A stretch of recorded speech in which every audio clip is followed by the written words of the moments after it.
Hello, this is Robert Perkins, the immigration professor. This is a special video we're doing about asylum. Asylum is such an important remedy. So many people come to our shores every year and claim asylum. And it's very important for people to know how our system is different and how they can connect with the people deciding these cases in order to get the asylum for themselves and their families. So all my videos, by the way, are on my website, immigration-professor.com. I'm Robert Perkins, in case I didn't mention. I'm the immigration professor. Our office number is 310-384-0200. So asylum is a very important thing. It's for people who come here who have been persecuted in the past, or they have a reasonable fear of being persecuted in the future. The question is, how are they able to convey that to a judge or to an immigration officer? People coming here legally on a visa, or if they're here on a student visa or a tourist visa, they have the right to claim asylum, even if their visa is expired. And it's interesting what happens is they can actually file an application with the immigration officer to claim asylum. It's with the USCIS. What happens after a certain amount of time, that person is interviewed by the immigration officer.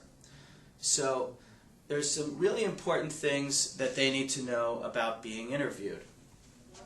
I'm going to write down kind of what they are. And eventually they may get a hearing in front of the judge, which is a little different. But during the interview, the most important thing I can emphasize to anybody, both in court as well as during the interview, it's important to connect with the person that you're talking to.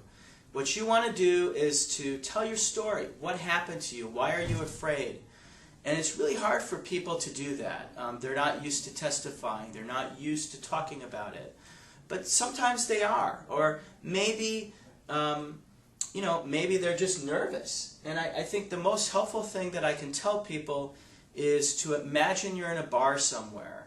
And imagine you're with a friend that you know, that you just met or something like that. You're having a beer or something, and what would you tell them about why you came to the United States? How would you tell it? And how would you connect with them? And I think that's the same thing you want to do with the immigration officer. The most important thing is to really make it for them that you're drawing a visual picture for them. You want to be detailed. And the other thing, if you're detailed, that's going to be credible. For the most part, you need to connect. You need to make them understand from here, oh my God, here's this guy in front of me, and I can totally understand why this person is afraid, or this woman in front of me, and I can totally understand why is this person afraid. So it has to come from the heart. That's the last part of this. People think that they have to be mechanical or robotic.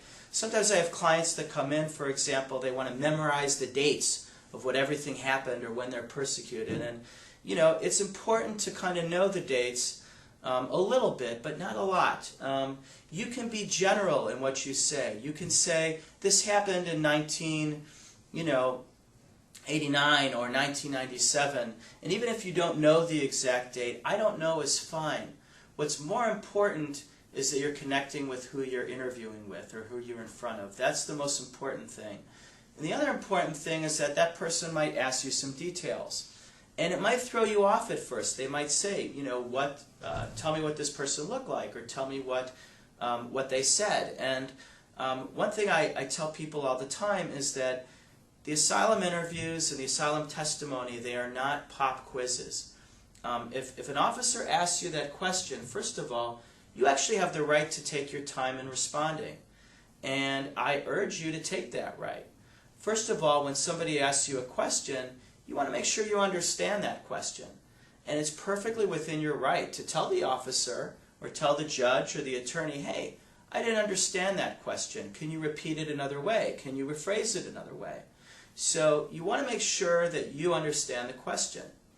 And then the second part is to give an answer. And, I think the most important part in an asylum case is, unfortunately for clients, to sort of remember what happened. And that's really hard for clients. A lot of times the client gets persecuted, they don't want to remember. what I like to tell them a lot of times is, look, you're going to remember this anyway. At least for your asylum interview, it's for a good purpose. It's for you to be free of persecution, to get status in the United States, so that you never have to go back there again. And even if it's painful to remember, and even if you cry during your testimony, which I've had clients do, that's okay. You know, it's all for a higher purpose. It's all so that you don't have to go back. And if a judge or an immigration officer sees how you're reacting, and that you're actually remembering and talking about events at the same time, then they're going to grant your case. So that's the number one thing that I could tell anybody that's applying for asylum.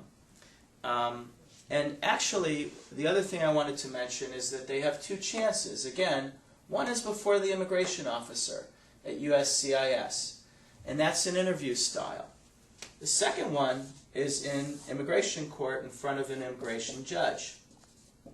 And that's a little different. That is an actual trial. That's a proceeding in which your attorney is going to be questioning you. Sometimes the judges also ask questions, but no matter who asks the questions, your audience at that proceeding is the judge. The judge has to be convinced that yes, indeed, this person is afraid. I can see that something happened to this person, and I can understand why this person doesn't want to go back. Judges are people too, and for most judges, while they do apply the law, they're also real people, and you also, again, want to be detailed, credible, and from the heart, and draw back into your memory of what happened, no matter how painful that may be, and tell your story to the judge.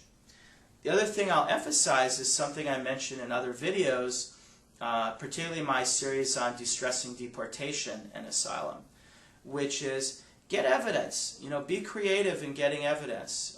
If your family back home saw something, if friends here that are from your country have experienced the same things, try to convince them to be witnesses. Try to get as much backup as you can. Those two things, both your own testimony and the testimony of others, are the most important things in any asylum trial. Thank you very much. Again, I'm Robert Perkins, the immigration professor. You can see my videos on my website, immigration-professor.com, or you can call our offices at 310-384-0200. Again, thank you so much.